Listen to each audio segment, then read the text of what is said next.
У эфіры праграма «Аб'ектыўна», у якой мы фокусируем аб'ектыў нашай тэлекамеры на актуальнай праблеме, што знаходзіцца на кантролі ўладаў, спрабуем аб'ектыўна ў ёй разабрацца.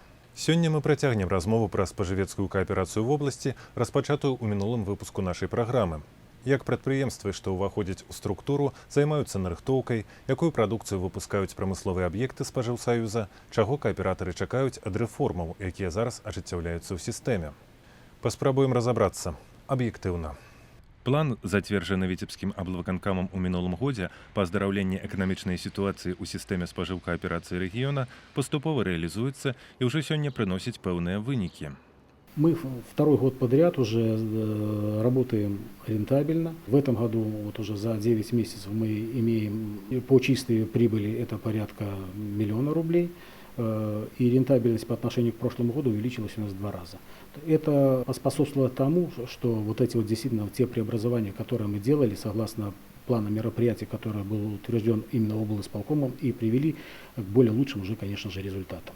Найбольш прыбытковыя напрамкі дзейнасці спажыўкааперацыі, нарыхтоўка другасных рэсурсаў і сельгаспрадукцыі ў насельніцтва, а таксама работа прамысловых прадпрыемстваў. Потребительская кооперация в области в основном живет за заготовительную деятельность и за промышленность. Несколько хуже у нас идет общепит, но, скажем так, в общественном питании у нас тоже достаточно неплохая рентабельность, и мы тоже выполняем те свои функции, которые сегодня на нас возложены. В области сегодня около 100 заготовительных пунктов. Мы в основном принимаем это вторичные материальные ресурсы, ломы черных цветных металлов, заготавливаем кожевенное сырье и всю сельхозпереработку, излишки которые мы обязаны по законодательству взять, мы все, конечно же, принимаем. Эта продукция заготовленная в части сельхозпродукции, она идет в основном нам на переработку. Значимая часть мы закладываем в стабилизационный фонд, в котором потом пользуемся на протяжении года. Через наши торговые объекты мы ее реализовываем. Нягледзячы на тое, што не ўсе традыцыйныя для нарыхтоўкі прадукты сельскай гаспадаркі сёлета ў вобласці былі дастаткова ўраджайнымі, тым не менш планы па закупцы лішкаў сельгаспрадукцыі па ўсіх пазіцыях кааператары выканалі. А ў цэлым за 3 кварталы года прадукцыі сыравіны нарыхтавана амаль на 23 мільёны рублёў. Год был непростой для Витебской области. Он, мягко говоря, был неурожайный на яблоки, там, на некоторые дикорастущие. Но все же мы смогли заготовить земляники садовой 101 тонну, тоже с ростом почти 130%. Мы заготовили красной и черной смородины с ростом 110%, то, что у нас ресурс есть. Клюквы заготовили 134%. Грибов, хоть и небольшой урожай, но все-таки мы заготовили к уровню прошлого года 138%. То есть то, что есть возможность взять, мы заготавливаем и выплачиваем населению. Население практически довольно нашей совместной работой. Ну и кроме того, мы сейчас проводим весенние ярмарки, на которых представлена вся плодовочная продукция и картофель. В текущем году урожай картофеля в Витебской области, будем говорить так, небывалый. В среднем 389 до 394 центнеров с гектара, а такой, как Толочинский консервный завод, у них 500 центнеров с гектара урожайность. Поэтому народ с картофелем, ажиотажа никакого нет. Мы закладываем картофель согласно заданию облисполкома 1300 тонн. В прошлом году мы заложили в своих хранилищах 1100 тонн, и плюс по договорам в этом году только на хранилищах закладываем. Практически она уже заложена больше 1000 тонн. Также у нас задания практически выполнены и по плодовочной продукции. Лук уже заложен, свекла и морковка закладываем, капуста несколько позже. Перерабатываем овощи, у нас есть цех в поставах. Мы сегодня уже засолили 162 тонны огурцов, 7,5 тонн помидор, чеснока 2,5 тонны. Эта работа у нас продолжается. Капусту мы планируем заквасить где-то 265 тонн в ассортименте различных. У Бешанковіцкім райспажыўтаварыстве працуе сучаснае агароднінасховішча на 6 камер. Тут створаны неабходныя ўмовы для доўгатэрміновага захоўвання прадукцыі з мінімальнымі стратамі. Десяткі тонн бульбы, морквы, буракоў, цыбулі і капусты могуць знаходзіцца ў камерах да канца мая, а прывозяць сюды гародніну з усёй вобласці, некаторыя культуры і з іншых рэгіёнаў краіны. Мы работаем по заявочному принципу. Сегодня поступила заявка от Шумилинского района от населения забрать 4,5 тонны картошки. Машина 8 часов уже выехала, и к обеду она будет здесь на разгрузке. Есть заявка на морковь. Морковь будет забрана у населения завтра. Сегодня 2 рейса картошки сделаем, а завтра поедем за морковью. Капусту мы заготавливаем в основном с Брестской области. У нас в этом году урожай не очень капусты. Ну, частично и Витебская есть, но большие партии мы получаем оттуда. Тоже от населения выращивают там капусту. Капуста качественная, хорошо хранится. Стабилизационный фонд мы заложим в полном объеме до 1 ноября, а хранение будем производить до 30 мая следующего года.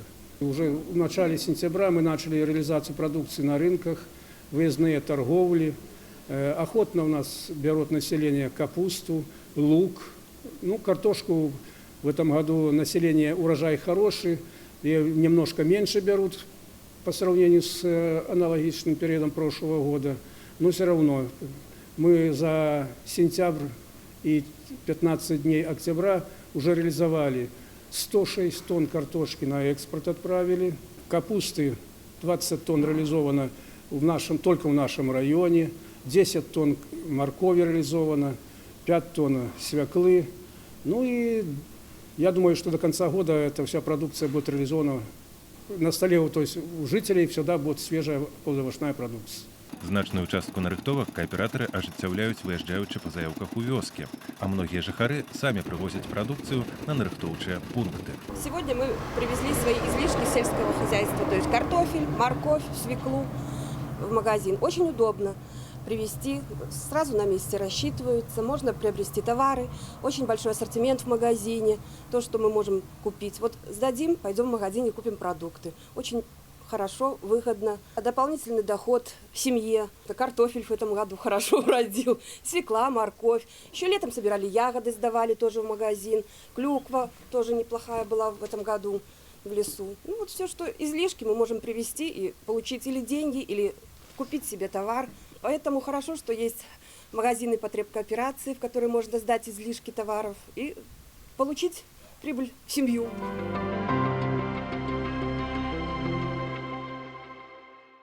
Перапрацоўка гародніны толькі адзін з накірункаў прамысловай дзейнасці кааператараў. Ёсць і шэраг іншых, якія не толькі захавалі, але і імкнуцца актыўна развіваць.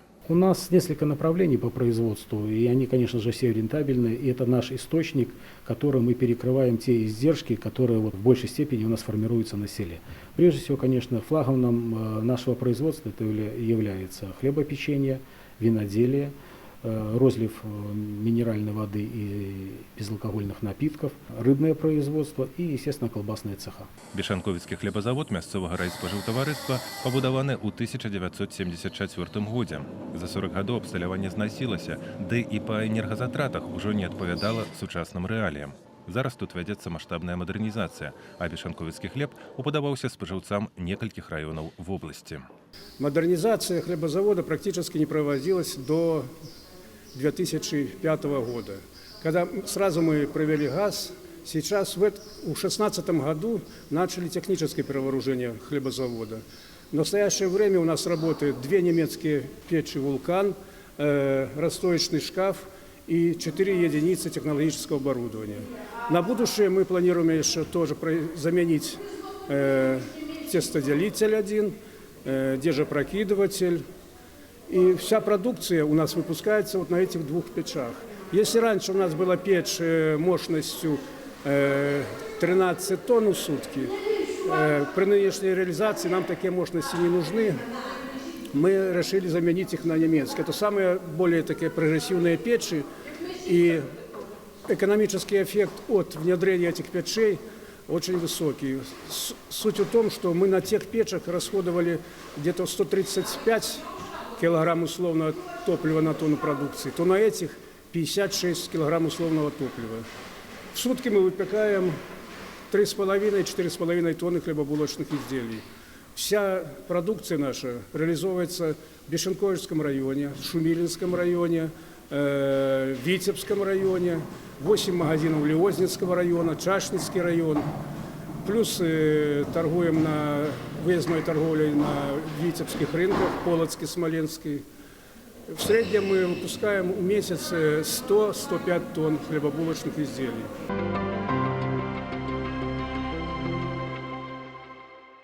Адной з асноўных сваіх задач кааператары в обласці лічаць паляпшэнне жыцця сельскага насельніцтва. Менавіта на гэта накіраваны іх намаганне на працягу многіх гадоў. Нязменнай задачай застаецца і сёння, і свае традыцыі спажыўсаюз плануе захоўваць і развівацца з улікам сучасных рэалій. Я думаю, что традиции потребительской кооперации, они будут неизменны. И те задачи, которые стоят перед потребительской кооперацией, они останутся. Единственное, конечно же, что нам нужно более гибко подстроиться под то время, в котором мы сегодня же живем. Да, эта потребительская кооперация может быть и не та, которая была 20 лет назад, и может быть немножко не с теми функциями, потому что время было разное, и сегодня приходится подстраиваться под современный лад. Да, сегодня мы немножко отстаем, может быть, в части своей автоматизации. Мы где-то вот не гибки в этих вот в бизнес-процессах, да, это дополнительные издержки. Но над этим мы плотно работаем, и вот эта программа по выходу, скажем так, из затяжного кризиса, которая утверждена, она позволит нам действительно в полной мере, скажем так, конкурировать с более ведущими ритейлерами, которые присутствуют сегодня в Республике Беларусь.